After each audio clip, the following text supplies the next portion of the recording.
ಪೂಜಿಸಿ ಫಲವೇನಯ್ಯ, ಕೂಡಲ ಸಂಗಮ ದೇವರ ಪೂಜಿಸಿ ನದಿಯೊಳಗೆ ನದಿ ಬೆರೆಸದಂತೆ ಆಗದನ್ನಕ್ಕರ ಎಂಬ ವಚನದ ಹಿನ್ನೆಲೆಯಲ್ಲಿ ಬಸವಣ್ಣವರ ಜೀವನದಲ್ಲಿ ತನ್ನ ಅಕ್ಕನಾಗಮ್ಮಳಿಗೆ ಇಲ್ಲದಂಥ ಈ ಜನಿವಾರವನ್ನು ನನಗೂ ಬೇಡ ಅಂತ ತಿರಸ್ಕಾರ ಮಾಡಿದಾಗ ಖಂಡಿತವಾಗಿಯೂ ಬಸವಣ್ಣನವರನ್ನ ಹಾಗೂ ಅವರ ಅಕ್ಕನನ್ನ ಅಲ್ಲಿಂದ ಬಹಿಷ್ಕಾರಕ್ಕೆ ಒಳಪಡಿಸಿರುವ ಸಾಧ್ಯತೆಗಳಿವೆ. ಒಂದು ಧರ್ಮನಲ್ಲ, ಒಂದು ಮನೋಧರ್ಮ ಅಷ್ಟೇ. ಈ ಲಿಂಗಾಯತ ತತ್ವ ಬಹಳ ಸರಳ ಇದೆ, ಸುಲಭ ಇದೆ, ಆದರೆ ಅಷ್ಟೇ ಕಠಿಣ ಕೂಡ ಇದೆ. ಲಿಂಗಾಯತ ಅಂದ್ರೆ ಬಹಳ ಸುಲಭವಾಗಿ ಬರೀ ಲಿಂಗ ಕಟ್ಟಿಗೆಗಳ ಲಿಂಗಾಯತ ಆಗೋದಿಲ್ಲ ಮನುಷ್ಯ. ಆತನೊಳಗಡೆ ನನ್ನ ಕಲ್ಪನೆಯಲ್ಲಿ, ಇದು ಪೂಜ್ಯರು ಒಪ್ಪಬಹುದು ಬಿಡಬಹುದು, ನನ್ನ ಕಲ್ಪನೆಯಲ್ಲಿ ಲಿಂಗಾಯತ ಅಂದ್ರೆ ತಂದೆಯಿಂದ ಬರ್ತಕ್ಕಂಥದ್ದಲ್ಲ. ತಂದೆಯಿಂದ ಬಹುಶಃ ಏನು ಬರ್ತದೆ ಅಂದ್ರೆ ಆಸ್ತಿ ಬರ್ತದೆ, ಇನ್ನು ಹೆಚ್ಚು ಬರ್ತವೆ ಅಂದ್ರೆ ತಂದೆಯಿಂದ ಕೆಲವು ರೋಗಗಳು ಬರ್ತವೆ ಅಷ್ಟೇ. ಮಗನಿಗೆ ತಂದೆಯಿಂದ ಕೆಲವು ರೋಗಗಳು ಬರ್ತವೆ ಹೊರತಾಗಿ ತಂದೆಯಿಂದ ಈ ಲಿಂಗಾಯತ ತತ್ವದ ವಿಚಾರಗಳು, ಲಿಂಗಾಯತದ ಸಂಗತಿಗಳು ಬರೋದೇ ಬಹಳ ಕಷ್ಟ. ನೋಡಿ, ಬಸವಣ್ಣನ ಎಂಥ ಅದ್ಭುತವಾದ ಮನಸ್ಸಿದೆ ಅಂದರೆ, ಸಂಘಟನೆ ಕಟ್ತಕ್ಕಂಥ ಒಂದು ಶಕ್ತಿ ಅಂತ ಅದ್ಭುತವಾದ ಶಕ್ತಿ ಇದೆ ಅಂದಿರುತ್ತೆ. ಆತ ಹೇಳ್ತಾನೆ, ಮಾದಾರ ಚೆನ್ನಯ್ಯ, ಡೋಹಾರ ಕಕ್ಕಯ್ಯ, ಸಮಗಾರ ಹರಳಯ್ಯ, ಒಲಿಯರ ನಾಗಿದೇವರು ಎಲ್ಲರ ಮನೆಗೆ ಹೋಗಿ ಗೋತ್ರ ನಾಮವ ಬೆಸಗೊಂಡಡೆ ತಲೆ ತೆಗ್ಗಿಸಿ ನೆಲನ ಬರೆಯುತ್ತಿದ್ದೀರದೇಕೆ? ಯಾಕೆ ತಲೆ ತೆಗ್ಗಿಸರ್ಕೈತ್ರಪ್ಪ? ನೆಲ ಯಾಕೆ ಬರೀತಿದ್ದೀರಿ ನೀವು? ಹೇಳಿ, ಮಾದಾರ ಚೆನ್ನಯ್ಯನ ಗೋತ್ರವೆಂದು ಹೇಳಿ, ಡೋಹಾರ ಕಕ್ಕಯ್ಯನ ಗೋತ್ರವೆಂದು ಹೇಳಿ ಅಂತ ಅವರಲ್ಲಿ ಹುರಿದುಂಬಿಸ್ತಾನೆ. ಅವರಲ್ಲಿ ಹೇಳ್ತಾನೆ, ಅವರಲ್ಲಿ ಭಯವನ್ನು ಬಿಡಿಸ್ತಾನ. ಅಲ್ಲಿವರೆಗೂ ಬಹಳ ಭಯಂಕರವಾದಂಥ ಆಚರಣೆಗಳು ಇರ್ತವೆ. ಬಹುಶಃ ನಾವೆಲ್ಲ ಇವತ್ತು ಜನಾಂಗ ಏನಾಗಿದ್ದೀವಿ? ಲಿಂಗಾಯತ ಜನಾಂಗ ಅಂದ್ರೆ ಹಬ್ಬಕ್ಕೆ ತಂದ ಅರಕೆ ಕುರಿಗಳಾಗಿದ್ದೀವಿ ಅಷ್ಟೇ. ಯಾರೋ ಏನೋ ನಿರ್ಣಯ ಮಾಡ್ತಾರೆ, ಯಾರೋ ಏನೋ ಕಾನೂನುಗಳನ್ನು ರೂಪಿಸ್ತಾರೆ, ಯಾರೋ ಏನೋ ಧಾರ್ಮಿಕವಾದ ವಿಧಿವಿಧಾನಗಳು ಹೇಳ್ತಾರೆ, ಅವನ್ನ ಪರಿಪಾಲನೆ ಮಾಡ್ಬೇಕಷ್ಟೇ. ನಮಗೆ ಅರಿವೇ ಇಲ್ಲ, ನಮಗೆ ಪ್ರಜ್ಞೆ ಇಲ್ಲ. ಆ ಪ್ರಜ್ಞೆ ಯಾರು ತಂದುಕೊಡ್ತಾರೆ ಅಂತ ನಾವು ಭ್ರಮೆಯೊಳಗೆ ನಾವೆಲ್ಲ ಇದ್ದೀವಿ. ಆ ಭ್ರಮೆಯನ್ನ ಬಸವಣ್ಣ ಮೊಟ್ಟ ಮೊದಲು ಹೋಗಲಾಡಿಸ್ತಾನೆ. ಆ ಕುರಿಯಿಂದ ಪ್ರತಿಭಟನೆ ಮಾಡಿಸ್ತಾನೆ. ಎಲೆ ಓತೆ ಅಳುಕಂಡೆ, ಶಾಸ್ತ್ರವನ್ನು ಓದಿದವರ ಮುಂದೆ ಅಳುಕಂಡೆ, ವೇದವನ್ನು ಓದಿದವರ ಮುಂದೆ ಅಳುಕಂಡೆ, ನೀನು ಹತ್ತುದಕ್ಕೆ ತಕ್ಕುದ ಮಾಡ ಕೂಡಲ ಸಂಗಮ ದೇವ ಅಂತ. ವೇದಗಳಿಂದ, ಶಾಸ್ತ್ರಗಳಿಂದ ಆಗಿರ್ತಕ್ಕಂಥ ಅನಾಹುತ ಈ ದೇಶದಲ್ಲಿ ಇವತ್ತು ಕೂಡ ಜಾತಿ ವ್ಯವಸ್ಥೆ ಉಳಿಯೋಕ್ಕೆ ಮುಖ್ಯವಾದ ಕಾರಣವಾಗಿದೆ. ವೇದಗಳು, ಶಾಸ್ತ್ರಗಳು, ಆಗಮಗಳು ಏನಿವೆಲ್ಲ ಅವೆಲ್ಲ ಮೋಸದ ಭಾಷೆ ಅಂತ ಅವತ್ತು ಹೇಳಿದರು. ಅವತ್ತೊಬ್ಬ ನಗೆಮಾರಿ ತಂದೆಂದು ಒಬ್ಬ ವಚನಕಾರ ಬರ್ತಾನೆ. ಕಲ್ಲಿಯ ಚೆಲ್ಲಿ ನೆಲ್ಲವ ಹಾಕಿ ಗುಬ್ಬಿಯ ಸಿಕ್ಕಿಸುವ ಕಳ್ಳರಂತೆ. ಈಗ ಬಲಿ ಹಾಕ್ತಾರೆ, ಕಾಳು ಚೆಲ್ತಾರೆ, ಅವರಿಗೆ ಗುಬ್ಬಿ ಹಿಡಿದು ಗುಬ್ಬಿಯನ್ನು ತಿನ್ಬೇಕನ್ನೋ ವಾಂಚೆ ಇದೆ ಹೊರತಾಗಿ ಆ ಗುಬ್ಬಿಯನ್ನು ಪೋಷಣೆ ಮಾಡ್ಬೇಕಂತ ಉದ್ದೇಶ ಇಲ್ಲ. ಹಾಗೆಯೇ ವೇದ, ಶಾಸ್ತ್ರ, ಆಗಮಗಳ ಬಲಿಯಲ್ಲಿ ನಮ್ಮನ್ನು ಸಿಲುಕಿಸಿ ನಮ್ಮನ್ನ ಕೊಲ್ಲಬೇಕು, ಹುರಿದು ತಿನ್ಬೇಕಂತ ಪರಿಕಲ್ಪನೆ ಇದೆ ಅಂತ ಅವತ್ತು 12ನೇ ಶತಮಾನದಲ್ಲಿ ನಗೆಮಾರಿ ತಂದೆ ಸ್ಪಷ್ಟಪಡಿಸ್ತಾನೆ.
ಕರ್ನಾಟಕದ ಇತಿಹಾಸದಲ್ಲಿ 12ನೇ ಶತಮಾನ ಅಪೂರ್ವವಾದದ್ದು.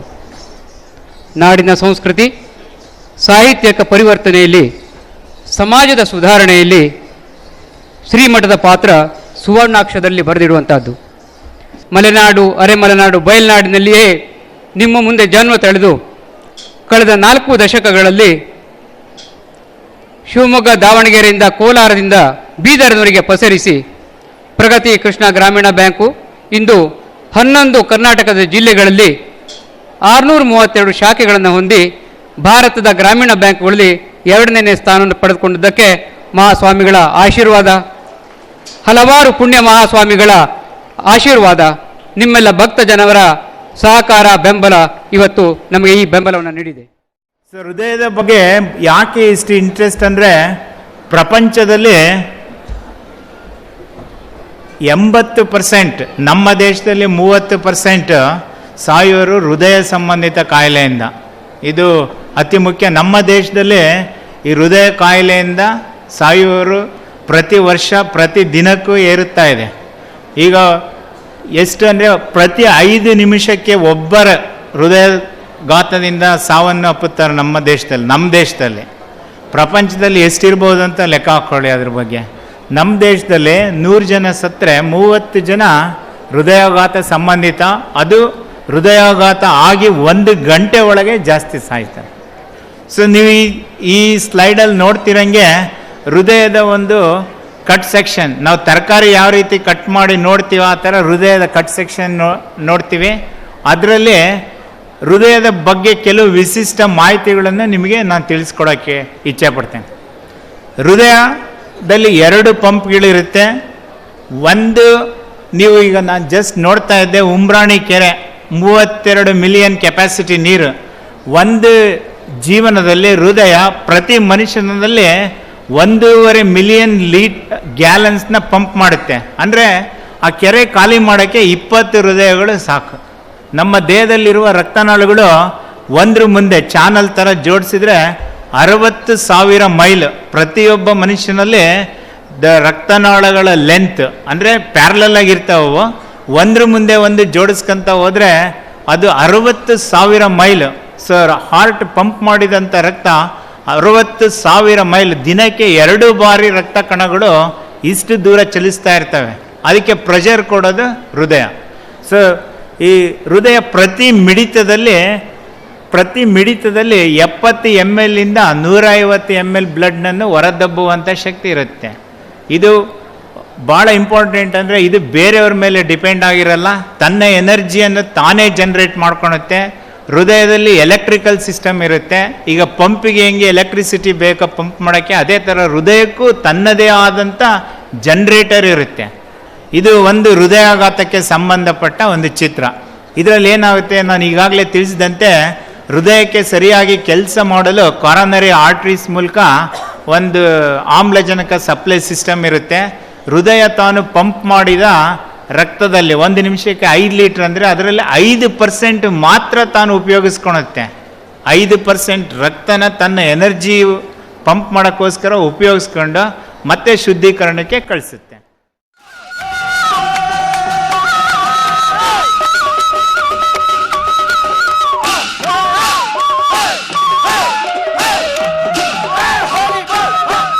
हरि राम राम राम राम राम हरो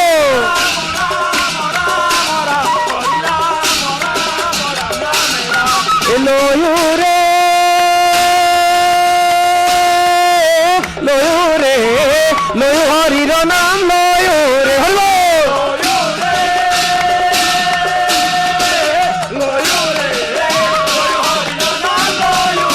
ओ नाम लुआ मन भाई ভকত ভয়াই নামক নকরিবা হেলা ಲೋಯುರೆ. ನಮ್ಮಂಥ ರಾಜಕಾರಣಿಗಳು ಹೃದಯರೋಗಕ್ಕೆ ಏನಾರ ಸ್ವಲ್ಪ ಚಿಕಿತ್ಸೆ ಸಿಗಬೇಕು ಅಂತಂದರೆ ನಾನು ಅನ್ಕೊಂಡಿರೋ ಹಾಗೆ ಅದು ಸ್ವಲ್ಪ ಬಸವಣ್ಣನವರ ವಚನಗಳನ್ನೇನಾದರೂ ಕೂಡ, ಈಗ ಹೇಗೆ ಧೂಮಪಾನ ಮಾಡಬಾರ್ದು, ಮದ್ಯಪಾನ ಮಾಡಬಾರ್ದು, ವಿಪರೀತ ಕೊಬ್ಬು ತಿನ್ನಬಾರ್ದು, ಇವೆಲ್ಲ ಡಾಕ್ಟರ್ ಪ್ರಿಸ್ಕ್ರಿಪ್ಷನ್ ಹೃದಯ ರೋಗಕ್ಕೆ. ನಾನು ಅಂದ್ಕೊಂಡಿದ್ದೀನಿ ಸ್ವಲ್ಪ ರಾಜಕಾರಣಿಗಳ ವಿಶೇಷವಾದ ಹೃದಯದ ವಿಶೇಷ ರೋಗಗಳು ಕಡಿಮೆ ಆಗಬೇಕು ಅಂದರೆ ಆ ರಾಜಕಾರಣಿಗಳು ಒಂದು 5 ವಚನನಾದರೂ ದಿನ ಓದ್ಕೋಬೇಕು, ರಾತ್ರಿ ಓದ್ಕೋಬೇಕು, ಬೆಳಗ್ಗೆ ಓದ್ಕೋಬೇಕು.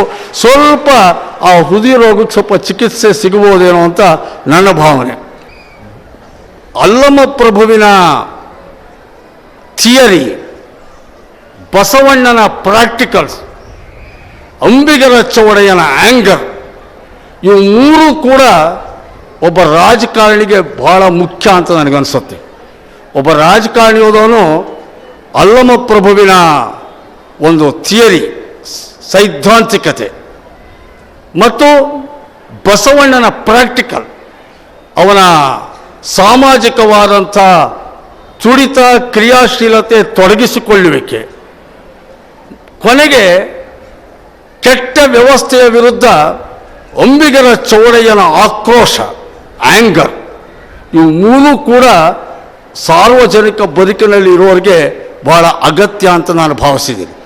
ಹಾಗಾಗೇ ಆ ಶರಣರು ಕೊಟ್ಟಂಥದ್ದಿದೆಯಲ್ಲ, ಅದು ಒಂದು ಶರಣ ಸಂವಿಧಾನ ಅಂತ ನಾನು ಕರೆಯೋದಕ್ಕೆ ಇಷ್ಟಪಡ್ತೀನಿ. ನನ್ನ ದೃಷ್ಟಿನಲ್ಲಿ ಜನತಂತ್ರದ ಡೆಫಿನಿಷನ್ ಕೊಟ್ಟಂಥ ಮಹಾತ್ಮ ಬಸವಣ್ಣ ಅಂತ ನನ್ನ ಲೆಕ್ಕ. ಬಸವಣ್ಣ 12ನೇ ಶತಮಾನದಲ್ಲೇ ಆ ಪುಣ್ಯಾತ್ಮ ಜನತಂತ್ರದ ವ್ಯಾಖ್ಯೆ ಕೊಟ್ಟಿದ್ದಾನೆ. ಅವನೊಂದು ವಚನ, ಒಂದಿನ ಕೂಡಲ ಸಂಗಮ ದೇವ ಬಸವಣ್ಣನ ಕರೆದಂತೆ, ಬಸವ ಬಾರೈ ಮರ್ತ್ಯಲೋಕದೊಳಗೆ ಎನ್ನ ಭಕ್ತರು ಯಾರು ಹೇಳಯ್ಯ ಅನ್ನಂತೆ. ಕೂಡಲ ಸಂಗಮ ದೇವ ಬಸವಣ್ಣನ ಕರೆದು, ಬಸವ ಭೂಲೋಕದಲ್ಲಿ ನನ್ನ ಭಕ್ತರು ಯಾರು ಹೇಳು, ಯಾರು ನನ್ನ ಭಕ್ತ ಹೇಳು ಅಂತ ಬಸವಣ್ಣನ ಕೇಳಿದಂತೆ ಕೂಡಲ ಸಂಗಮ ದೇವ. ಬಸವಣ್ಣ ಹೇಳಿದಂತೆ, ಮತ್ತಾರೂ ಇಲ್ಲ, ಮತ್ತಾರೂ ಇಲ್ಲ, ಮತ್ತಾರೂ ಇಲ್ಲ, ನಾನೊಬ್ಬನೇ ಭಕ್ತ, ನಾನೊಬ್ಬನೇ ಭಕ್ತ, ನಾನೊಬ್ಬನೇ ಭಕ್ತ ಅನ್ನಂತೆ ಬಸವಣ್ಣ. ಯಾರೂ ಇಲ್ಲ, ಯಾರೂ ಇಲ್ಲ, ಯಾರೂ ಇಲ್ಲ, ನಾನೊಬ್ಬನೇ ನಿನ್ನ ಭಕ್ತ, ನಾನೊಬ್ಬನೇ ನಿನ್ನ ಭಕ್ತ ಅನ್ನಂತೆ. ಕೂಡಲ ಸಂಗಮ ದೇವನಿಗೂ ಒಂದು ಗಳಿಗೆ ಆಶ್ಚರ್ಯ ಆಗಿರಬೇಕು.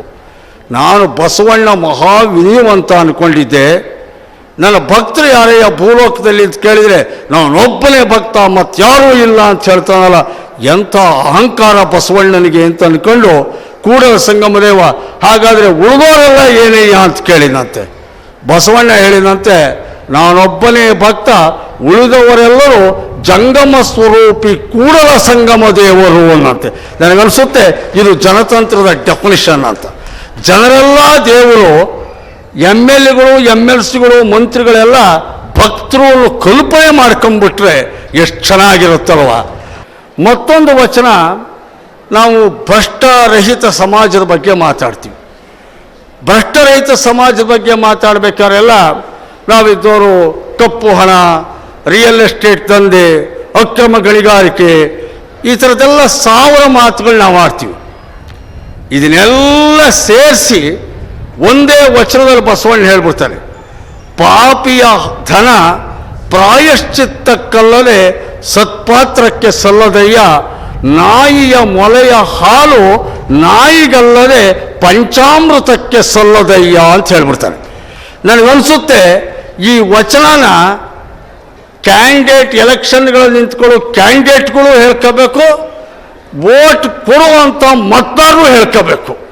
ಯಾಕೆ ಅಂದರೆ ಇವನಿಗೆಲ್ಲೋ ಒಂದು ಕಡೆಯಲ್ಲಿ ಆ ಪಾಪಿಯ ಹಣ ಪ್ರಾಯಶ್ಚಿತ್ತಕ್ಕಲ್ಲದೆ ಸತ್ಪಾತ್ರಕ್ಕೆ ಸಲ್ಲದಯ್ಯ ಅಂತ ಅವನಿಗನ್ಸಿದ್ರೆ, ನಾನೀಗ ಇವನು ಕೊಡ್ತಾ ಇದ್ದೀನಲ್ಲ 1000 ರೂಪಾಯಿ ಒಂದು ಓಟಿಗೆ ದುಡ್ಡು, ಒಂದು ಓಟಿಗೆ 1000 ರೂಪಾಯಿ, ಓಟಿಗೆ 100 ರೂಪಾಯಿ, ಓಟಿಗೆ 500 ರೂಪಾಯಿ ಕೊಡ್ತಾ ಇದ್ದೀನಲ್ಲ, ನಾನು ಎಂಥ ಪಾಪದ ಕೆಲಸ ಮಾಡ್ತೀನಿ ಅನ್ನೋ ಪಾಪ ಪ್ರಜ್ಞೆ ಅವನಿಗೆ ಕಾಡಬೇಕು. ಯಾಕೆಂದರೆ ನಾನು ಎಲ್ಲೋ ತಲೆ ಹೊಡೆದು ಯಾರನ್ನೋ ಏನೋ ತಲೆ ಹೊಡೆದು ತಂದಿರು ದುಡ್ಡಪ್ಪ, ಇದು ಪಾಪಿಯ ಧನ ಪ್ರಾಯಶ್ಚಿತ್ತಕ್ಕಲ್ಲದೆ ಸತ್ಪಾತ್ರಕ್ಕೆ ಸಲ್ಲೋದು, ನಾನೊಬ್ಬ ನಾಯಿ, ನನ್ನ ಮಗ, ನಾಯಿಯ ಮೊಲೆಯ ಹಾಲು ನಾಯಿಗಲ್ಲದೆ ಪಂಚಾಮೃತಕ್ಕೆ ಸಲ್ಲದೆಯ ಅಂತ ಒಬ್ಬ ರಾಜಕಾರಣಿಗೆ ಅವನಿಗೆ ಅನ್ನಿಸ್ಕೊಂಡ್ಬಿಟ್ರೆ ಎಷ್ಟೋ ಸ್ವಲ್ಪ ಪ್ಯೂರಿಟಿ ಬರ್ಬೋದು. ಹಾಗೆ ದುಡ್ಡಿಸ್ಕೊಂಡು ಓಟ್ ಹಾಕು ಮತದಾರರು ಇರ್ತಾರಲ್ಲ, ಅವರಲ್ಲೂ ಅದರ ಬಗ್ಗೆ ಒಂದು ಕಾಳಜಿ ಬರಬೇಕು. ಆ ಮತದಾರ ಹೇಗಾಗಿರ್ಬೇಕು ಅಂದರೆ ಯಾವ ರಾಜಕಾರಣಿ ಹೆಂಗೆ ದುಡ್ಡು ತಂದಿದ್ದಾನೆ ಅಂತ ಅವ್ರಿಗೆ ಗೊತ್ತಿರುತ್ತೆ. ಅವ್ನು ಎಲ್ಲಿ ತಲೆ ಹೊಡೆದು ಹೆಂಗೆ ದುಡ್ಡು ತಂದಿರ್ತಾನೆ ಅಂತ ಗೊತ್ತಿದೆ. ಬಿಡೋ ನಾವು ಪಾಪ ಮಾಡಿದ ದುಡ್ಡ ನನ್ನ ರಾಜ್ಯ ಕೊಡ್ಲಿ ಬಿಡು, ನಾವು ಇಸ್ಕೊಳ್ಳೋಣ ಅವ್ನು ತಲಬಾರ್ದು. ಈ ಮತದಾರರು ಒಂದು ಜಾಗೃತಿ ಬರಬೇಕು. ಅದು ನಾಯಿಯ ಮೊಲೆಯ ಹಾಲು, ಅವನಂತೂ ನಾಯಿ, ನಾನಂತೂ ಆ ಹಾಲು ಕುಡಿಯಲ್ಲಪ್ಪ ಅನ್ನೋ ಎಚ್ಚರ ಮತದಾರರಿಗೂ ಬರಬೇಕಾಗತ್ತೆ. ಆ ಕಾರಣಕ್ಕೆ ನಾನು ಅನ್ಕೊಂಡಿದ್ದೀನಿ ಬಸವಣ್ಣನ ವಚನ ಆಪ್ಟ್ ಆ್ಯಂಡ್ ಅಪ್ರೋಪ್, ಸಮಾಜವನ್ನು ಕಟ್ಟುವ ನಿಟ್ಟಿನಲ್ಲಿ ಈ ವಚನನ ಜನ ಮತ್ತು ರಾಜಕಾರಣಿಗಳಿಬ್ಬರೂ ಕೂಡ ಆಗಾಗ್ಗೆ ಮೆಲುಕು ಹಾಕೋಬೇಕು ಅಂತ ನಾನು ಭಾವಿಸ್ತೀನಿ. ತೆನೆ ಬಿಟ್ಟ ಭತ್ತ ಬಾಗುವುದು, ತೆನೆ ಬಿಟ್ಟ ಭತ್ತ ಬಾಗುವುದು, ಗೊನೆ ಬಿಟ್ಟ ಬಾಳೆ ಬಾಗುವುದು. ತೆನೆ ಬಿಡದ ಗೊನೆ ಬಿಡದ ಈ ಮಾನವ ಬಾಗುವುದಿಲ್ಲ, ಬೀಗುತ್ತಾನೆ, ಬಿಗುಮಾನದಿಂದ ನಡೆಯುತ್ತಾನೆ.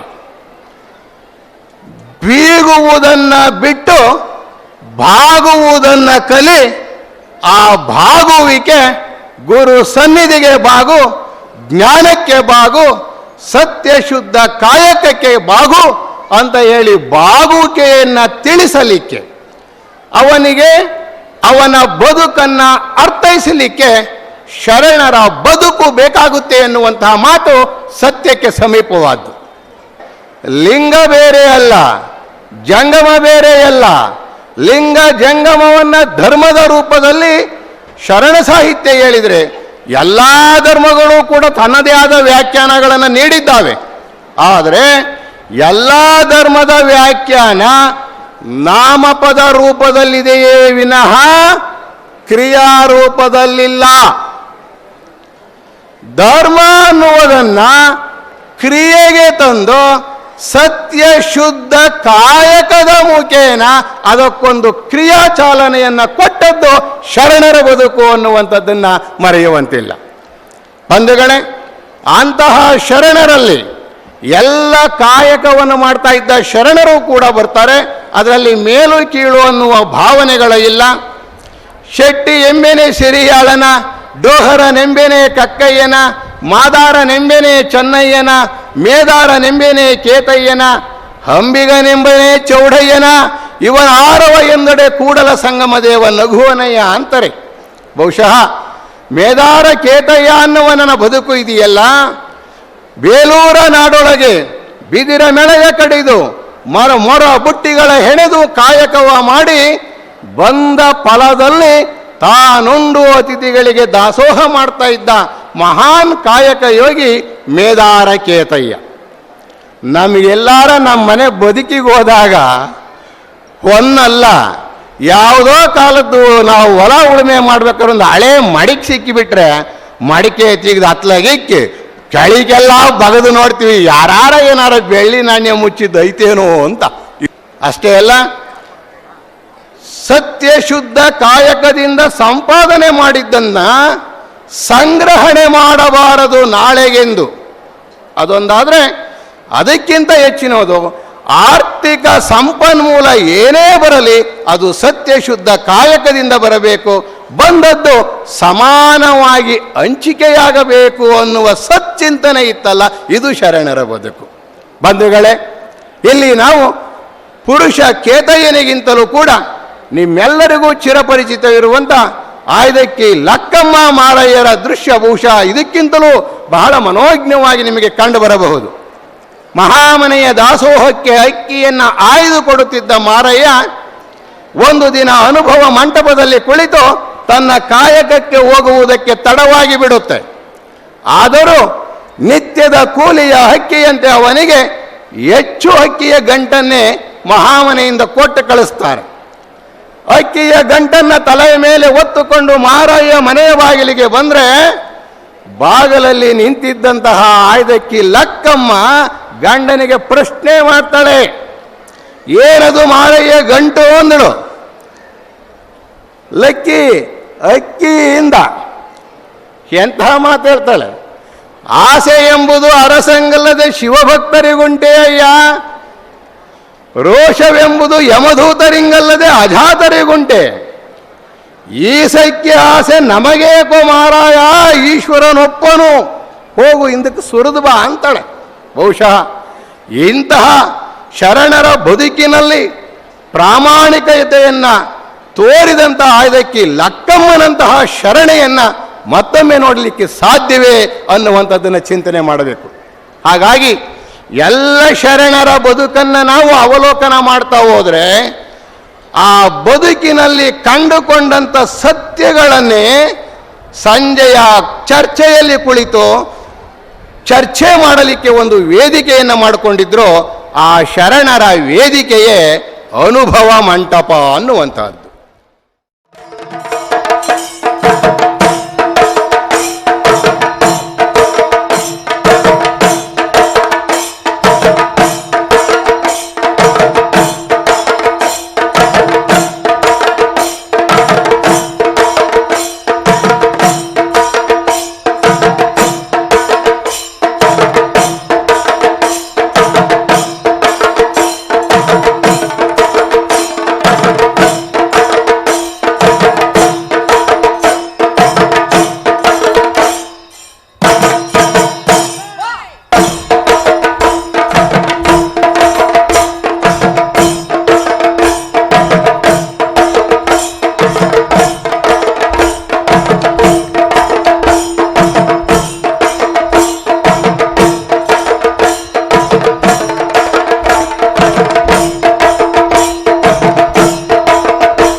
ಇವಾಗೆಲ್ಲ ಜನ ಜಾಸ್ತಿಯಾಗಿ ನಮ್ಮ ಸಂಘಗಳು ಸಂಸ್ಥೆಗಳನ್ನು ಕಟ್ಕೊಂಡಿದ್ದೇವೆ. ಉದಾಹರಣೆಗೆ ವೀರಶೈವ ಸಮಾಜ ಆಫ್ ನಾರ್ತ್ ಅಮೆರಿಕಾ ಅಂತ ಒಂದು ಸಂಸ್ಥೆ ಮಾಡ್ಕೊಂಡಿದ್ದೇವೆ. ವೀರಶೈವರು ವರ್ಷಕ್ಕೊಂದು ಸಾರಿ ಇದೇ ರೀತಿ ಸೇರ್ತಾರೆ. ಆವಾಗ ನಮ್ಮ ಧರ್ಮದ ಬಗ್ಗೆ ನಾವು ಡಿಸ್ಕಸ್ ಮಾಡ್ತೀವಿ. ಅದರಿಂದ ನಮ್ಮ ಚಿಕ್ಕ ಮಕ್ಕಳು ಕೂಡ ಎಷ್ಟೋ ಜನಗಳಿಗೆ ನಮ್ಮ ಧರ್ಮ ಅಂದರೆ ಏನು ಎನ್ನುವುದರ ಬಗ್ಗೆ ಇತ್ತೀಚೆಗೆ ಜ್ಞಾನ ಬರ್ತಾ ಇದೆ. ಅವರು ಮೊದಲಷ್ಟು ಇಂಟ್ರೆಸ್ಟ್ ತಗೊಳ್ಳದೇ ಇದ್ರೂ ಕೂಡ ಕೊನೆಗೆ ಅವರು ಮತ್ತೆ ನಮ್ಮ ಫೋಲ್ಡ್ಗೆ ಬರೋ ಇದು ಸಾಧ್ಯತೆ ಬಹಳ ಇದೆ. ಎಷ್ಟೋ ಜನ ಹಾಗೆ ಬಂದಿದ್ದಾರೆ. ಆಮೇಲೆ ನಾವು ಕನ್ನಡ ಸಂಘ ಅಂತ ಮಾಡ್ಕೊಂಡಿದ್ದೀವಿ. ಕೆಲವು ಸಾರಿ ನಾವೆಲ್ಲರೂ ಒಟ್ಟಿಗೆ ಸೇರ್ತೀವಿ. ಆಮೇಲೆ ಇತ್ತೀಚೆಗೆ ದೇವಸ್ಥಾನ ಗುಡಿಗಳನ್ನು ಕಟ್ಕೊಂಡಿದ್ದೀವಿ. ಅದು ದೇವರ ಪೂಜೆ ಮಾಡಬೇಕಾದ್ರೆ ದೇವಸ್ಥಾನಕ್ಕೆ ಹೋಗಬೇಕು ಅಂತ ಏನಿಲ್ಲ. ಬಸವಣ್ಣ ಹೇಳಿದ ಹಾಗೆ ಉಳ್ಳವರು ಶಿವಾಲಯವ ಮಾಡುವರು, ನಾನೇನ ಮಾಡುವೆನು ಬಡವನಯ್ಯ ಎನ್ನ ಕಾಲೇ ಕಂಬ, ಎನ್ನ ದೇಹವೇ ದೇಗುಲ, ಶಿರವೇ ಹೊನ್ನ ಕಳಶವಯ್ಯ ಅಂತ ಹೇಳಿದರು. ಸೊ ಮನೆಯಲ್ಲಿ ನಾವು ಶಿವಪೂಜೆ ಮಾಡಬೇಕು ಅಂತ ನಮಗಿಷ್ಟ ಇದ್ದರೆ ಯಾವ ಅಭ್ಯಂತರವೂ ಇಲ್ಲ, ನಾವೆಲ್ಲರೂ ಮಾಡ್ತಾ ಇರ್ತೀವಿ. ಏನು ಅಷ್ಟು ರೆಗ್ಯುಲರ್ ಮಾಡದೇ ಇದ್ದರೂ ಕೂಡ ಅಂತೂ ಶಿವಪೂಜೆ ಮಾಡ್ತೀವಿ. ನಮ್ಮ ದೇವರು ನಮ್ಮ ಸಂಸ್ಕೃತಿಯನ್ನು ನಾವು ಮರ್ತಿಲ್ಲ. ಇವಾಗ ಫಸ್ಟ್ ಜನ್ರೇಷನ್, ನಮ್ಮ ಇದು ಫಸ್ಟ್ ಜನ್ರೇಷನ್ ಅಂದರೆ ನಾವು ಹೋದರು, ನಾವು ಏನು ಬೇಕಾದರೂ ನಾವು ಉಳಿಸ್ಕೋಬಹುದು, ನಮ್ಮ ಧರ್ಮ, ನಮ್ಮ ಸಂಸ್ಕೃತಿ ಎಲ್ಲದನ್ನೂ ಕೂಡ. ಆದರೆ ಸೆಕೆಂಡ್ ಜನ್ರೇಷನ್ ನಮ್ಮ ಮಕ್ಕಳು ಕೆಲವನ್ನು ಉಳಿಸ್ಕೊಳ್ತಾರೆ, ಕೆಲವನ್ನು ಉಳಿಸ್ಕೊಳ್ಳಿಕ್ಕೆ ಆಗದೆ ಇರ್ಬೋದು. ಆಗ ಥರ್ಡ್ ಜನ್ರೇಷನ್ನು ನಮಗೆ ಗೊತ್ತಿಲ್ಲ, ಇನ್ನೂ ಆ ಅನುಭವ ನಮಗೆ ಬಂದಿಲ್ಲ.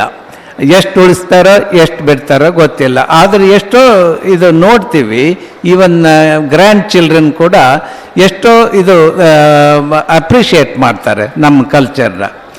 ಅಲ್ಲಿ ಏನಪ್ಪ ಅಂದರೆ ಈ ಮಕ್ಕಳು ಬೆಳೀತಾ ಇದ್ದಾಗ 18 ವರ್ಷ ಅಷ್ಟಕ್ಕೆ ಆಯಿತು ಅಂದರೆ ಅವರು ತಮ್ಮ ಸ್ವಂತ ಜವಾಬ್ದಾರಿ ತಾವೇ ತಗೊಳ್ಬೇಕು ಅನ್ನೋ ಒಂದು ಮನೋಭಾವ.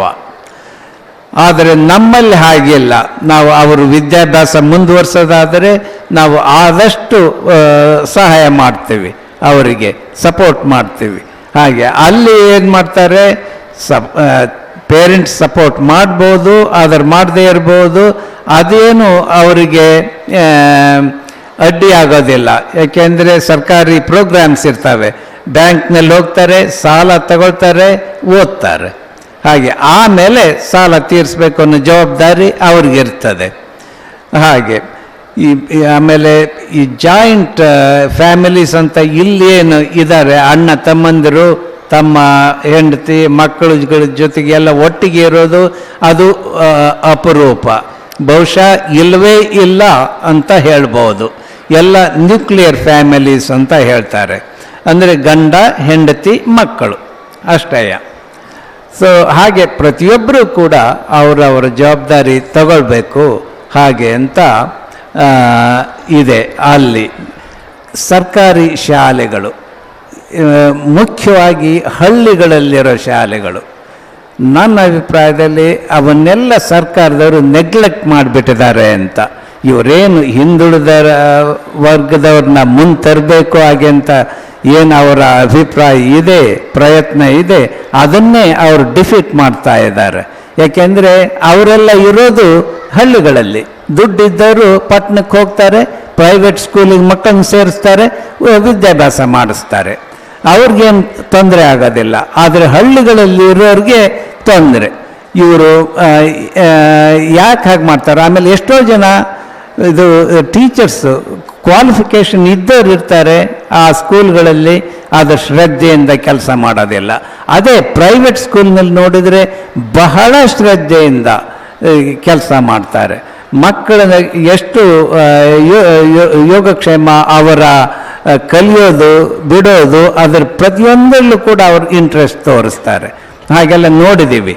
ಮೊನ್ನೆ ಯಾವುದೋ ಒಂದು ಪೇಪರ್ನಲ್ಲಿ ಒಂದು ಕಾರ್ಟೂನ್ ನೋಡಿದೆ, ಅದರಲ್ಲಿ ಬರೆದಿದ್ದರು, ಸರ್ಕಾರಿ ಸ್ಕೂಲ್ ಬೇಡ ನಮಗೆ, ಸರ್ಕಾರಿ ಆಸ್ಪತ್ರೆ ಬೇಡ ನಮಗೆ, ಆದರೆ ನಮ್ಮ ಮಗಳಿಗೆ ಸರ್ಕಾರಿ ನೌಕರಿ ಇರೋ ಒಬ್ಬ ಹುಡುಗ ಬೇಕು ಅಂತ. ಹಾಗೆ ಆಗಿದೆ. ಎಲ್ಲದನ್ನು ಈ ಸರ್ಕಾರದವರೇ ಕೊಡಬೇಕು ಹಾಗೆ ಅಂತ ಕೇಳೋ ಇದು ಪದ್ಧತಿ ಶುರುವಾಗಿದೆ.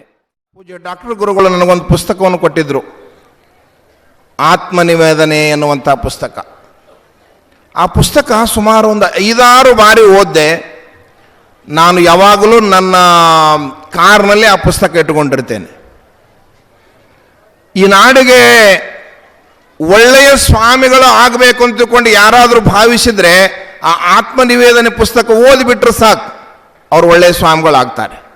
ಅದೇನು ಅಂತಂದರೆ, ಯಾರಾದರೂ ನಮ್ಮ ಬಗ್ಗೆ ನಿಂದೆ ಮಾತನಾಡಿದರೆ ಆ ನಿಂದೆಯ ಮಾತುಗಳಿಗೆ ನಮ್ಮ ಉತ್ತರವಿರಬಾರದು, ಉದಾಸೀನವಿರಬೇಕು. ಸತ್ಯ. ಯಾರಾದರೂ ನಮ್ಮ ಬಗ್ಗೆ ನಿಂದೆ ಮಾಡಿದರೆ ಅದು ಸುಳ್ಳಾಗಿದ್ದರೆ ನಕ್ಕು ಬಿಡಬೇಕು, ಸತ್ಯವಾಗಿದ್ದರೆ ತಿದ್ದಿಕೊಳ್ಳಬೇಕು. ಎಂಥ ಅದ್ಭುತವಾಗಿರುವಂಥ ಮಾತು.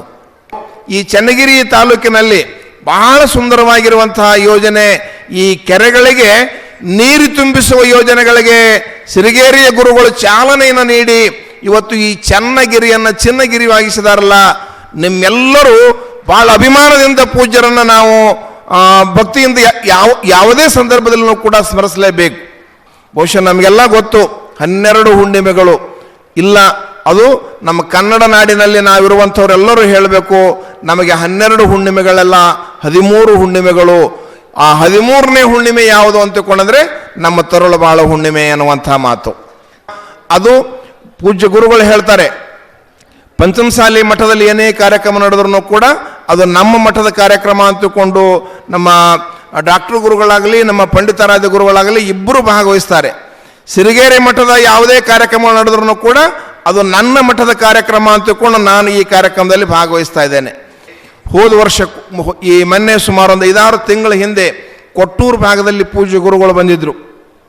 ಕೊಟ್ಟೂರು ನಾಡಿನಲ್ಲಿ ತುಂಬ ಜನ ಪೂಜ್ಯ ಗುರುಗಳ ಬರುವಿಕೆಯನ್ನು ಕಾಯ್ತಿದ್ರು. ಇನ್ನೂ ಆ ಭಾಗದಲ್ಲಿ ಬಹಳಷ್ಟು ಕಾರ್ಯಕ್ರಮಗಳನ್ನು ನಾವು ಮಾಡಬೇಕಾಗಿದೆ. ಎಲ್ಲಿ ಈ ಹೊಸ ಬೆಳಕು ಚೆಲ್ಲಬೇಕಾಗಿದೆ ಅಲ್ಲಿ ಚೆಲ್ಲಬೇಕಾಗಿದೆ. ಇವತ್ತು ಚನ್ನಗಿರಿಯಲ್ಲಿ ಕಾರ್ಯಕ್ರಮ ಮಾಡಿದ್ರೆ, ಚಿತ್ರದುರ್ಗದಲ್ಲಿ ಕಾರ್ಯಕ್ರಮ ಮಾಡಿದ್ರೆ ಹೊಸದಲ್ಲ. ಎಲ್ಲಿ ಹಿಂದಿನ ಗುರುಗಳು ಗುಲ್ಬರ್ಗಾದಲ್ಲಿ ತರಳುಬಾಳ ಹುಣ್ಣಿಮೆ ಕಾರ್ಯಕ್ರಮ ಮಾಡಿ ಬಂದರು, ಅದು ಬಹಳ ನಾವು ಮೆಚ್ಚಬೇಕು. ಈ ತರಳುಬಾಳ ಹುಣ್ಣಿಮೆ ಕಾರ್ಯಕ್ರಮ ಗುಲ್ಬರ್ಗಾದಲ್ಲಿ, ವಾಹ್, ವೆರಿ ಗುಡ್. ಬಹಳ ಜನ ಕೇಳ್ತಾರೆ, ಅದು ತರಳುಬಾಳ ಹುಣ್ಣಿಮೆ ಕಾರ್ಯಕ್ರಮ ಅಂದ್ರೆ ಎಲ್ಲ ಸಾಧು ವೀರಶೈವರದ ಕಾರ್ಯಕ್ರಮ ಅಂದ್ರೆ ಕೇಳ್ತಾರ.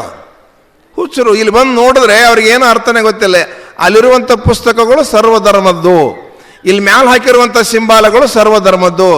ಎಲ್ಲ ಧರ್ಮೀಯರು, ಎಲ್ಲ ಜಾತಿ ಮತ ಪಂಥದವರು ಭಾಗವಹಿಸಿ ಆಚರಣೆ ಮಾಡಬೇಕಾಗಿರುವಂಥ ಏಕೈಕ ಕಾರ್ಯಕ್ರಮ ನಮ್ಮ ತರಳುಬಾಳ ಹುಣ್ಣಿಮೆ ಕಾರ್ಯಕ್ರಮ. ಹೊಗಳಿಕೆ 2 ಥರ ಇರುತ್ತೆ.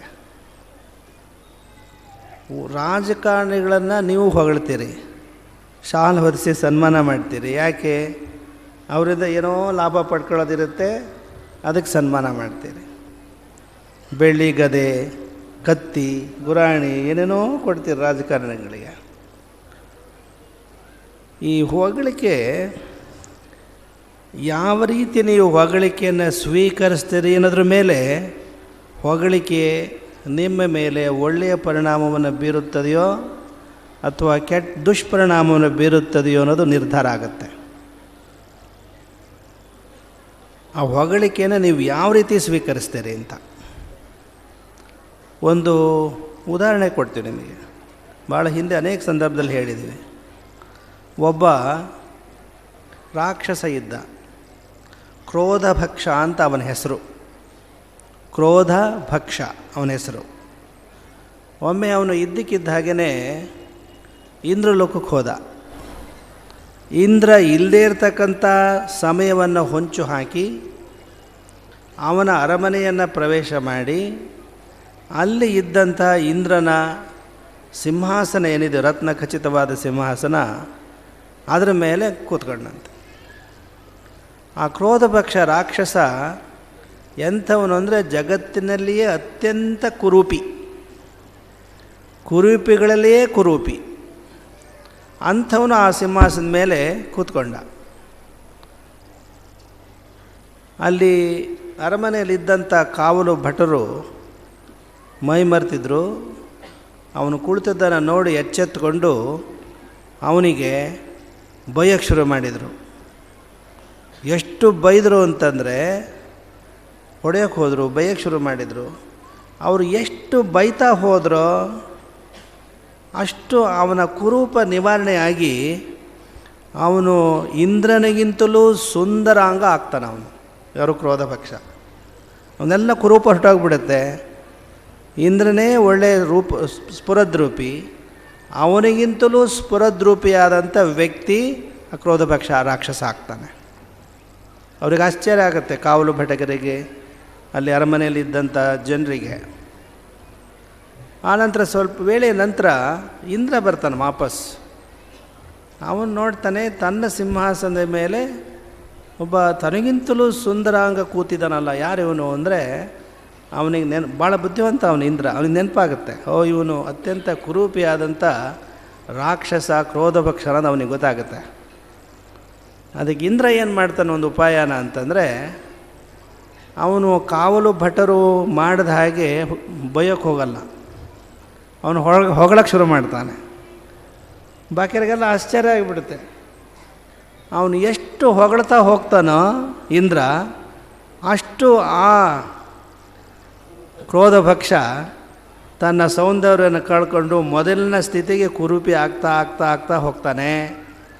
ನಿಲ್ಲಿಸೋದಿಲ್ಲ ಇಂದ್ರ ಹೊಗಳೋದನ್ನು. ಅವನೇ ಸ್ವತಃ ಅವನು ಆ ಹೊಗಳಿಕೆಯ ಮಾತುಗಳನ್ನು ಕೇಳಿ ಕೇಳಿ ಕೇಳಿ ಮತ್ತೆ ಮೂಲ ಕುರೂಪವನ್ನು ಪಡೆದು ಅವನೇ ಸ್ವತಃ ಸಿಂಹಾಸನದಿಂದ ಜಿಗಿದು ಓಡೋಗಿಬಿಡ್ತಾನಂತೆ. ಇದು ಭಾಳ ಅಪರೂಪದ ಕಥಾನಕ ಇದು. ಇದರಿಂದ ನೀವೇನು ಅರ್ಥ ಮಾಡ್ಕೊಳ್ತೀರಿ?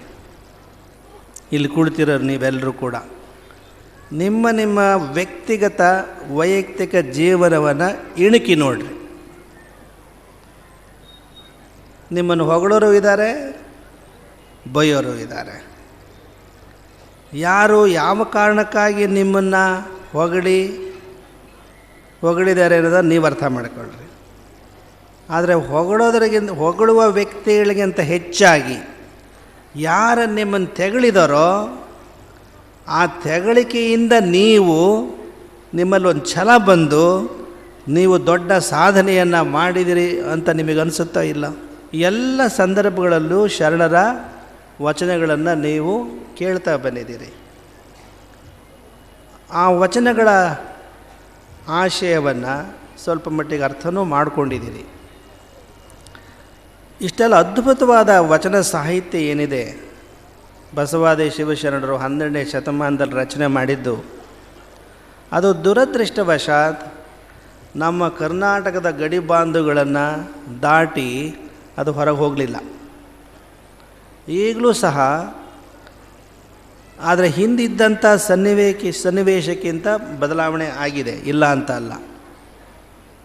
ಆದರೂ ಬಸವಣ್ಣನವರ ಸಾಹಿತ್ಯ, ಶರಣರ ಸಾಹಿತ್ಯ ಇಡೀ ಜಗತ್ತಿಗೆ ಬೇಕಾಗಿರತಕ್ಕಂಥ ಸಂದೇಶ ಅದರಲ್ಲಿದ್ದು ಅದನ್ನು ಜಗತ್ತಿಗೆ ಮುಟ್ಟಿಸಬೇಕು ಅನ್ನುವ ಮಹತ್ತರವಾದಂಥ ಅಭಿಲಾಷೆ ಹೊಂದಿದ್ದವರು ನಮ್ಮ ಪರಮಾರಾಧ್ಯ ಗುರುಗಳಾದ ಲಿಂಗೈಕ್ಯ ಶ್ರೀ ಶಿವಕುಮಾರ ಶಿವಾಚಾರ್ಯ ಮಹಾಸ್ವಾಮಿಗಳವರು.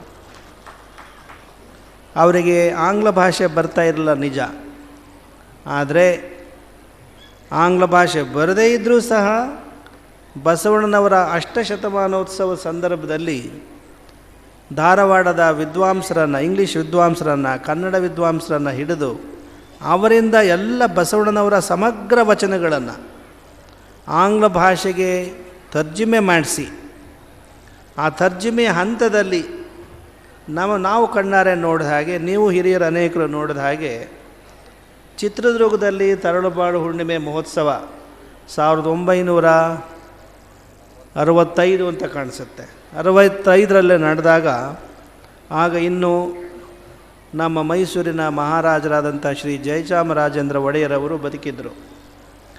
ಅವರನ್ನು ಕರೆಸಿ ಅವರಿಂದ ಬಸವಣ್ಣವರ ವಚನಗಳ ಇಂಗ್ಲೀಷ್ ಅನುವಾದದ ಕೆಲವು ಆಯ್ದ ವಚನಗಳು 108 ವಚನಗಳನ್ನು ಅವರ ಹಸ್ತದಿಂದ ಬಿಡುಗಡೆ ಮಾಡಿಸಿದ್ದನ್ನು ನಾವು ಕಣ್ಣಾರೆ ನೋಡಿದ್ದೀವಿ. ಈ ಓಲೆಗರಿ ಏನಿದೆ, ಇದರದೊಂದು ವಿಶೇಷತೆ ಇದೆ.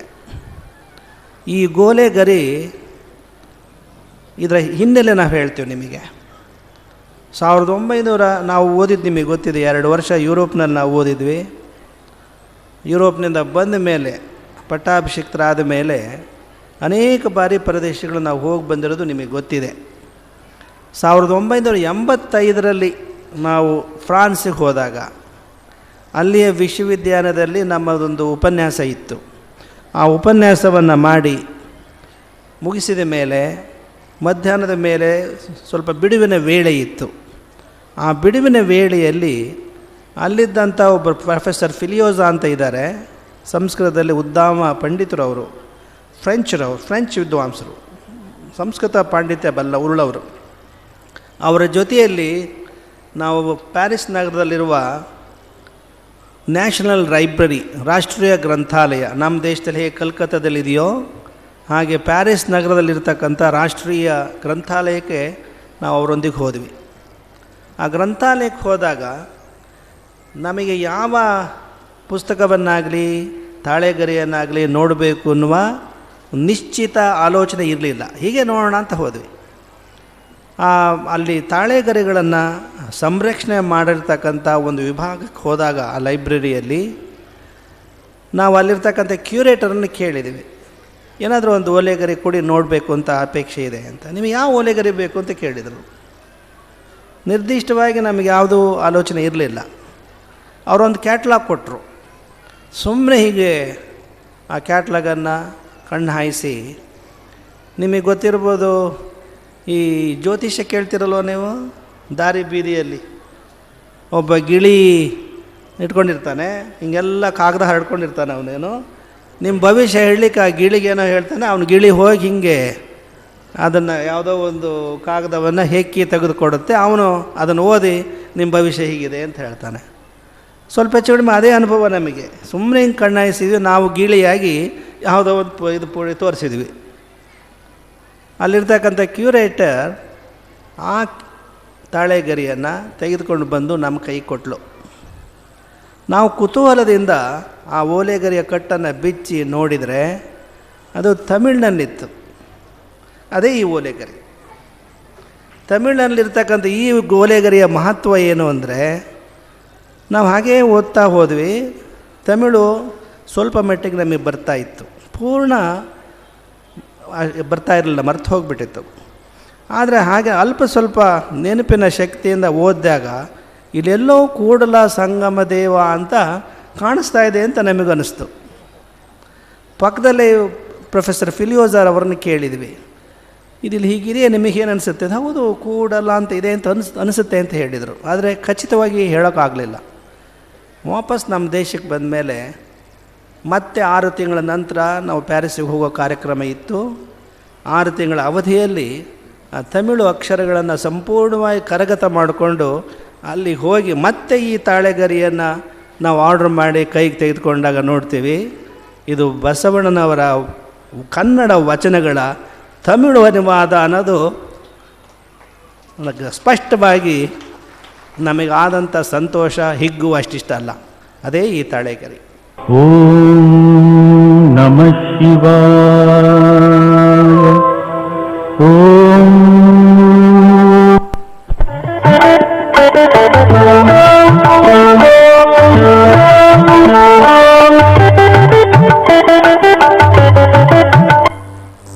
ಇದು ಸಾಫ್ಟ್ವೇರ್ ನಾವು ಡೆವಲಪ್ ಮಾಡಿರೋದು. ಇದುವರೆಗೂ ನೀವು ಬರೀ ಸಭೆ ಸಮಾರಂಭಗಳಲ್ಲಿ ಗುರುಗಳು ಇದು ವಚನಗಳನ್ನು ಕುರಿತು ಕಂಪ್ಯೂಟರ್ನಲ್ಲಿ ಏನೋ ಮಾಡಿದ್ದಾರೆ ಅಂತ ಕೇಳಿದ್ರಿ. ಈ ವರ್ಷ ಚನ್ನಗಿರಿ ಹುಣ್ಣಿಮೆಯಲ್ಲಿ ನಾವು ಬಹಳಷ್ಟು ಯಶಸ್ವಿಯಾಗಿ ಈ ಎಂಥ ಎಲ್ ಇ ಡಿ ಇದು ಪರದೆ ಇದನ್ನು ಭಾಳ ವ್ಯವಸ್ಥಿತವಾಗಿ ಇಲ್ಲಿ ಬಳಸ್ಕೊಂಡಿರೋದ್ರಿಂದ ಈ ಹುಣ್ಣಿಮೆ ಆರಂಭದಲ್ಲೂ ನಮಗೀಗ ಆಲೋಚನೆ ಇರಲಿಲ್ಲ. ಅದು ನಿನ್ನೆ ಬೆಳಿಗ್ಗೆ ಯಾಕೆ ತೋರಿಸ್ಬಾರ್ದು, ನಮ್ಮ ಜನರಿಗೆ ಸುಮ್ಮನೆ ಕೇಳಿದ್ದಾರೆ, ಗೊತ್ತಿಲ್ಲ ಅವ್ರಿಗೆ ಯಾಕೆ ತೋರಿಸ್ಬಾರ್ದು ಅಂತಂದು ಆಲೋಚನೆ ಮಾಡಿ ಇದನ್ನು ತೋರಿಸೋ ಪ್ರಯತ್ನ ನಾವು ಮಾಡ್ತಾ ಇದ್ದೀವಿ. ಇದು ಸಾಫ್ಟ್ವೇರ್ ಅಂದರೆ ತಂತ್ರಾಂಶ. ಇಲ್ಲಿ ಬಸವಣ್ಣವರ ಎಲ್ಲ ವಚನಗಳನ್ನು ನೀವು ಕಣ್ಮುಂದೆ ನೋಡ್ಬೋದಲ್ಲಿ. ನಿಮಗೆ ಅದು ಓದಲಿಕ್ಕೆ ಆ ಪರದೆಯಲ್ಲಿ ಬರುತ್ತೋ ಇಲ್ಲೋ ನಮಗಂತ ಬರುತ್ತೇನೋ ಬರ್ಬೋದು ಅಂತ ಕಾಣಿಸುತ್ತೆ ಅಲ್ವೇ. ಈಗ ನೋಡಿ, ಇಲ್ಲಿ 3 ವಿಂಡೋಸ್ಗಳಿದ್ದಾವೆ. ಇಲ್ಲಿ ಇದು ಮೊದಲನೇದು, ಇದು ಇಂಡೆಕ್ಸ್. ಇಲ್ಲಿ ಯಾವ ಸಾಲನ್ನು ಇಲ್ಲಿ ಓದ್ತೀವೋ, ನೀವು ಒಂದು ಪುಸ್ತಕದ ಕೊನೆಯಲ್ಲಿ ಅನುಕ್ರಮಣಿಕೆ ಅಂತ ಇರುತ್ತಲ್ವ, ಇಲ್ಲೆಲ್ಲ ವಿದ್ವಾಂಸರಿದ್ದಾರೆ. ಅನುಕ್ರಮಣಿಕೆ ಅಕಾರಾದಿ ಕ್ರಮದಲ್ಲಿ ವಚನಗಳ ಅನುಕ್ರಮಣೆಯನ್ನು ಕೊಟ್ಟಿರ್ತಾರೆ. ಯಾವ ವಚನ ನಿಮಗೆ ಬೇಕಾಗಿರುತ್ತೋ ಆ ವಚನದ ಪುಟ ಎಲ್ಲಿದೆ ಅಂತ ಆ ಪುಟ ತಿರುವಿ ಅಥವಾ ವಚನದ ಸಂಖ್ಯೆಯನ್ನು ನೀವು ನೋಡಿ ಅದನ್ನು ಓದ್ಬೋದು. ಹಾಗೆ ಇಲ್ಲಿ ನೋಡಿ, ಒಟ್ಟು ಬಸವಣ್ಣರ ವಚನಗಳು ಎಷ್ಟಿದ್ದಾವೆ ಅಂತಂದರೆ ಇಲ್ಲಿ ಸಂಖ್ಯೆ ಇದೆ 1426 ವಚನಗಳು ಇದ್ದಾವೆ. ನಿಮಗೆ ಗೊತ್ತಿರ್ಬೋದು, ಕರ್ನಾಟಕ ಸರ್ಕಾರ ಒಂದು 18 ಸಂಪುಟಗಳು 15 ಸಂಪುಟಗಳಲ್ಲಿ ಸಮಗ್ರ ವಚನ ಸಾಹಿತ್ಯವನ್ನು ವಚನ ಸಂಪುಟ ಅಂತ ಬಿಡುಗಡೆ ಮಾಡಿದ್ದಾರೆ. ಆ ಎಲ್ಲ ಸಂಪುಟದಲ್ಲಿರ್ತಕ್ಕಂಥ ವಚನಗಳು ಸುಮಾರು 18,000 ವಚನಗಳು ನಮ್ಮ ಈ ಒಂದು ಪುಟ್ಟ ಯಂತ್ರದಲ್ಲಿ, ಈ ಸಾಫ್ಟ್ವೇರ್ನಲ್ಲಿ ಆ ಎಲ್ಲ 18,000 ವಚನಗಳನ್ನು ಇಲ್ಲಿ ತಂತ್ರಾಂಶದಲ್ಲಿ ಕ್ರೋಢೀಕರಿಸಲಾಗಿದೆ ಅನ್ನೋದನ್ನು ನಿಮ್ಮ ಗಮನಕ್ಕೆ ತರಲಿಕ್ಕೆ ಇಷ್ಟಪಡ್ತೀನಿ. ಈಗ ಇಲ್ಲಿ ನೋಡಿ, ಬಸವಣ್ಣವ್ರ ವಚನಗಳಿದ್ದು ಇದು ನೀವು ಅಕಾರಾದಿ ಕ್ರಮದಲ್ಲಿ ಬೇಕು ವಚನಗಳು ಅಂತಂದರೆ ಭಾಳ ಕಷ್ಟಪಡಬೇಕಾಗಿಲ್ಲ. ಸುಮ್ಮನೆ ಇಲ್ಲಿ ನೀವು ಈಗ ಕ್ಲಿಕ್ ಮಾಡಿದರೆ ಸಾಕು. ಈಗ ನೋಡಿ ಆಕಾರಾದಿ ಕ್ರಮದಲ್ಲಿ ಆಯ್ತಲ್ವಾ, ಕಾಣಿಸುತ್ತೆ ನಿಮಗೆ? ಇಲ್ಲ ಇದೆ ನೋಡಿ, ಅಕಟಕಟ ಅಗ್ನಿ ಆಧಾರದಲ್ಲಿ ಅಂಕ ಓಡಿದರೆ ತೆತ್ತಿಗಂಗೆ ಭಯವಯ್ಯ ಭಂಗವಯ್ಯ. ನೋಡಿ ಅಕಾರಾದಿ ಕ್ರಮದಲ್ಲಿ ಆದಿಂದ ಹಿಡಿದು ಹಾವರೆಗೆ ಅದು ಒಂದೇ ಕ್ಷಣದಲ್ಲಿ ಕ್ಷಣಾರ್ಧದಲ್ಲಿ ಅದು ಸ್ಟಾರ್ಟ್ ಆಗುತ್ತೆ. ಇನ್ನು ನಂಬರ್ ಪ್ರಕಾರ ಬೇಕು ಅಂದರೆ ಸುಮ್ಮನೆ ಹಿಂಗೆ ಕ್ಲಿಕ್ ಮಾಡಿದ್ರೆ ಸಾಕು. ಇಲ್ಲಿ ಒಂದು ನಿಮಿಷ ನೋಡಿ, ಇನ್ನೊಂದು ಸರಿ ಕ್ಲಿಕ್ ಮಾಡಿದರೆ ನಂಬರ್ 1, 2, 3 ಪ್ರಕಾರ ಬರುತ್ತೆ. ಪರದೇಶದಲ್ಲಿ ಇರ್ತಕ್ಕಂಥ ಮಕ್ಕಳಿಗೆ ಕನ್ನಡ ಇಲ್ಲಿಂದ ಬರಬೇಕು, ಅವ್ರಿಗೆ ಅರ್ಥವಾಗಲ್ಲ, ಓದೋಕ್ಕೆ ಬರಲ್ಲ. ಅದಕ್ಕೆ ಅವರನ್ನು ಗಮನದಲ್ಲಿರಿಸ್ಕೊಂಡು ನಾವು ಈ ಸಾಫ್ಟ್ವೇರನ್ನು ಡೆವಲಪ್ ಮಾಡಿದ್ದೀವಿ. ಈಗ ಮೊದಲನೇ ವಚನ, ಉದಕದೊಳಗೆ ಬೈಚಿಟ್ಟ ಬಯಕೆಯ ಕಿಚ್ಚಿನಂತಿದ್ದಿತ್ತು. ಈ ವಚನವನ್ನು ಓದಲಿಕ್ಕೆ ಕನ್ನಡದಲ್ಲಿ ಬರೋಲ್ಲ. ಆ ಮಕ್ಕಳಿಗೆ ತಕ್ಷಣವೇ ಓದೋಕ್ಕೆ ಅನುಕೂಲ ಆಗಲಿ ಅಂತಂದು ನಾವೊಂದು ಇಲ್ಲಿ ಫೆಸಿಲಿಟಿ ಕೊಟ್ಟಿದ್ದೀವಿ. ಇಲ್ಲ ಮೌಸ್ ಅಂತ ಹೇಳ್ತಾರೆ. ಮೌಸ್ ಅಂದರೆ ಇಲಿ ಅಂತ, ಇದೆಯಲ್ಲ ನಾವು ಇಲಿಯನ್ನೇ ಕೈಯಲ್ಲಿ ಹಿಡ್ಕೊಂಡಿಲ್ಲ, ಆದರೆ ಇಂಗ್ಲೀಷ್ನಲ್ಲಿ ಇದಕ್ಕೆ ಮೌಸ್ ಅಂತಾರೆ. ಇದರಲ್ಲಿ ರೈಟ್ ಮೌಸ್ ಬಟನ್ ಒತ್ತಿ ಈಗ ಒತ್ತಿದರೆ ನೋಡಿ ಇಲ್ಲಿ ಇಂಗ್ಲೀಷ್ನಲ್ಲಿ ಬಂದುಬಿಡುತ್ತೆ, ಇಂಗ್ಲೀಷ್ ಅಕ್ಷರಗಳಲ್ಲಿ. ಸೊ ಅಲ್ಲಿಯ ಮಕ್ಕಳು ಭಾಳ ಸುಲಭವಾಗಿ ಇಂಗ್ಲೀಷ್ ಅಕ್ಷರಗಳಲ್ಲಿ ಓದ್ಕೋಬೋದು. ಉದಕದೊಳಗೆ ಬೈಚಿಟ್ಟ ಬಯಕೆಯ ಕಿಚ್ಚಿನಂತಿದ್ದಿತ್ತು. ಆದರೆ ಕನ್ನಡ ಬಲ್ಲರಿಗೆ ಇಂಗ್ಲೀಷ್ನಲ್ಲಿ ಓದೋದು ಸ್ವಲ್ಪ ಕಷ್ಟ ಆಗುತ್ತೆ. ಅದಕ್ಕೆ ಮತ್ತು ಕನ್ನಡ ಬೇಕು ಅಂದರೆ ಕನ್ನಡ ನೀವು ಸೆಲೆಕ್ಟ್ ಮಾಡಿಕೊಂಡ್ರೆ ಕನ್ನಡ ಬರುತ್ತೆ. ಇಲ್ಲಿ ಕೆಳಗೆ ಇಂಗ್ಲೀಷ್ ಭಾಷಾಂತರವನ್ನು ಕೊಟ್ಟಿದ್ದೀವಿ, ಅಲ್ಲೇ ಮಕ್ಕಳಿಗೆ ಅರ್ಥವಾಗಲಿ ಅಂತ. ಇನ್ನು ಅವರು ಇಂಗ್ಲೀಷ್ನಲ್ಲಿ ಕನ್ನಡ ಓದಿದರೂ ಸಹ ಅವ್ರಿಗೆ ಓದೋಕ್ಕೆ ಸರಿಯಾಗಿ ಬರೋಲ್ಲ. ಕನ್ನಡದ ಸಹಜವಾಗಿ ನೀವೇನು ಕನ್ನಡ ಮಾತಾಡ್ತೀರಿ ಆ ಉಚ್ಚಾರಣೆ ಬರೋಲ್ಲ. ಅದಕ್ಕೆ ಅನುಕೂಲವಾಗಲಿ ಅಂತಂದು ಉದಾಹರಣೆಗೆ ನೋಡಿ, ಸಂಸಾರ ಸಾಗರದ ತೆರೆಕೊಬ್ಬಿ ಅನ್ನೋ ವಚನ. ಅವರು ಸಂಸಾರ ಅಂತ ಓದ್ರಿ ಅಂದರೆ ಸಂಸಾರ ಹಿಂಗೇನೋ ಓದ್ಬಿಡ್ತಾರೆ. ಅದಕ್ಕೆ ಮಕ್ಕಳಿಗೆ ಓದೋಕ್ಕೆ ಅನುಕೂಲವಾಗಲಿ, ಸಹಜವಾಗಿ ಕನ್ನಡ ಓದಂತೆ ಕಲೀಲಿ ಅಂತಂದು ಅದಕ್ಕೊಂದು ಸೌಲಭ್ಯ ನಾವು ಇಲ್ಲಿ ಕೊಟ್ಟಿದ್ದೀವಿ. ಅದು ಹೇಗೆ, ಅದೇನು ಅಂದರೆ ಇಲ್ಲೊಂದು ಮೆನು ಇದೆ. ಇಲ್ಲಿ ಸಂಗಮ ದೇವಯ್ಯ ಇದನೇ ಸಂಸಾರ ಸಾಗರದ ತೆರೆಕೊಬ್ಬಿ ಮುಖದ ಮೇಲೆ ಅಲೆಯುತ್ತಿದ್ದುದೇ ನೋಡ. ಸಂಸಾರ ಸಾಗರ ಉರದುದ್ದವೇ ಹೇಳ, ಸಂಸಾರ ಸಾಗರ ಕೊರಲುದ್ದವೇ ಹೇಳ. ಸಂಸಾರ ಸಾಗರ ಶಿರದುದ್ದವಾದ ಬಳಿಕ ಏನ ಹೇಳುವೆನಯ್ಯ. ಅಯ್ಯ ಎನ್ನ ಹುಯ್ಯಲ ಕೇಳಯ್ಯ, ಕೂಡಲ ಸಂಗಮ ದೇವ ನಾನೇವೆನಯ್ಯ. ನಾನೇವೇನೇವೇನಯ್ಯ. ಇದು ಅಲ್ಲಿಯ ಮಕ್ಕಳು ಕನ್ನಡದಲ್ಲಿ ಸಹಜವಾಗಿ ಇದನ್ನು ಹೇಗೆ ಓದಬಹುದು ಅದನ್ನು ಕಲೀಲಿಕ್ಕೆ ಅನುಕೂಲವಾಗಲಿ ಅಂತಂದು ಪ್ರತಿಯೊಂದು ವಚನವನ್ನು ಸಹ ಕನ್ನಡದಲ್ಲಿ ಅವರೇ ಸ್ವತಃ ಓದಿ ರಿಹರ್ಸಲ್ ಮಾಡ್ಕೊಳ್ಳೋಕೆ ಅನುಕೂಲ ಆಗೋ ಹಾಗೆ ಪಾಶ್ಚಾತ್ಯ ಮಕ್ಕಳನ್ನು ಗಮನದಲ್ಲಿರಿಸ್ಕೊಂಡು ನಾವು ಈ ತಂತ್ರಾಂಶವನ್ನು ರೂಪಿಸಿದ್ದೀವಿ. ಈ ಸಾಫ್ಟ್ವೇರ್ನ ಇನ್ನೊಂದು ವಿಶೇಷತೆ ಅಂತಂದರೆ, ನಿಮಗೆ ವಚನ ಗೊತ್ತಿರುತ್ತೆ, ಆ ಎಲ್ಲಿದೆ ಹುಡುಕೋಕೆ ಅನುಕ್ರಮಣಿಕೆ ನೋಡಿದ್ರೂ ಗೊತ್ತಾಗುತ್ತೆ. ಆ ಅನುಕ್ರಮಣಿಕೆಯಲ್ಲಿ ಅಕಾರಾದಿ ಕ್ರಮದಲ್ಲಿ ಮೊದಲನೇ ವಚನದ ಮೊದಲನೇ ಅಕ್ಷರ ಪದ ನಿಮಗೆ ಗೊತ್ತಿರಲ್ಲ. ಈಗ ಉದಾಹರಣೆಗೆ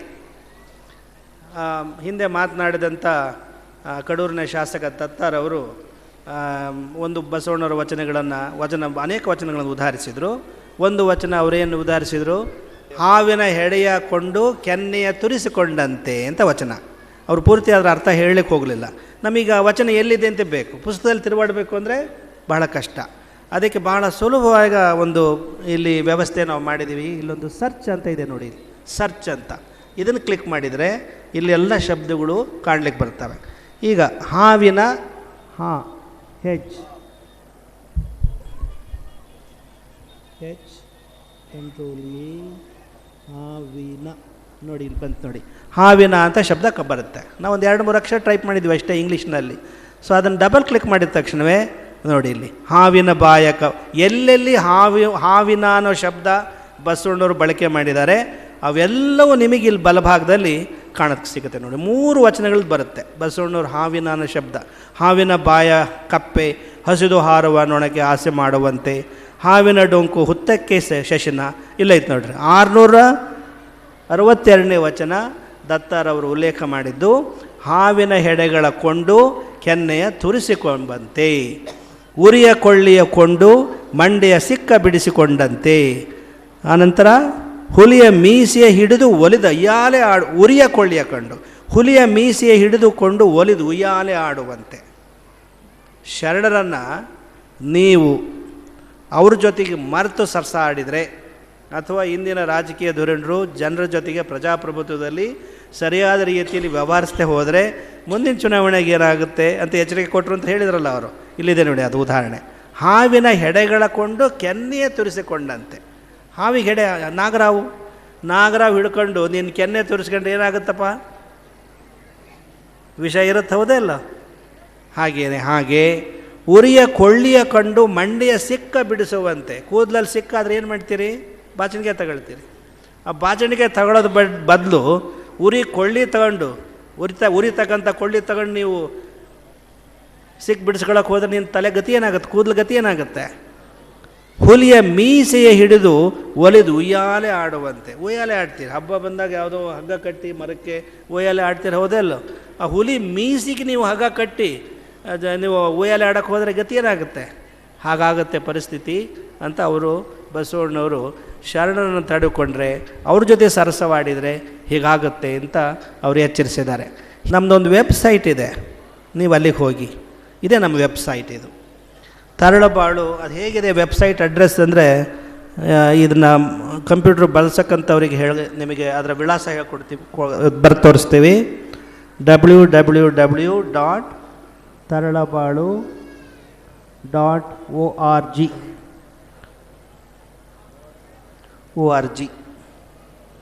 ಇದನ್ನು ದೊಡ್ಡದಾಗಿ ನಿಮಗೆ ಮಾಡಿ ತೋರಿಸ್ತೀವಿ. ಕಾಣಿಸುತ್ತಾ? ನಾನು ಇಲ್ಲಿ ಬಿಟ್ಟು ಹೋಯ್ತು. ಇಲ್ಲಿ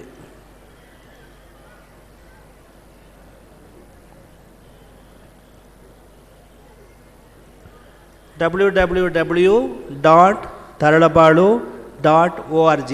ಇದನ್ನು ನಿಮಗೆ ಬಿಡುವ ಇದ್ದಾಗ, ನೀವು ಪ್ರಯಾಣ ಮಾಡ್ತಾ ಇರುವಾಗ, ಮೋಟ್ರ್ ಬೈಕ್ ಹೊಡೆಯುವಾಗ ಅಲ್ಲ, ಮತ್ತೆ ಕಾರ್ನಲ್ಲೋ ಬಸ್ನಲ್ಲೋ ರೈಲ್ನಲ್ಲೋ ವಿಮಾನದಲ್ಲೋ ಹೋಗುವಾಗ, ವಿಮಾನದಲ್ಲಂತೂ ಕಷ್ಟ, ಅಲ್ಲಿ ಆಫ್ ಮಾಡ್ಕೋಬೇಕು ಅಂತಾರೆ ಇದರಲ್ಲಿ. ಆದರೆ ಉಳಿದ ಸಂದರ್ಭದಲ್ಲಿ ಪ್ರಯಾಣಿಸುವಾಗ ನೀವು ಈ ಬಸವ ವಚನಾಂಜಲಿಯನ್ನು ಎಲೆಕ್ಟ್ರಾನಿಕ್ ಬುಕ್ಕನ್ನು ನಿಮ್ಮ ಮೊಬೈಲ್ನಲ್ಲಿ ನಮ್ಮ ವೆಬ್ಸೈಟಿಗೆ ಹೋಗಿ ನೀವು ಯಾವ ವಿಷಯಕ್ಕೆ ಸಂಬಂಧಪಟ್ಟಾಗ ನಿಮಗೆ ವಚನ ಬೇಕೋ ಆ ವಚನವನ್ನು ನೀವು ಆಯ್ಕೆ ಮಾಡ್ಕೊಳ್ಬೋದು.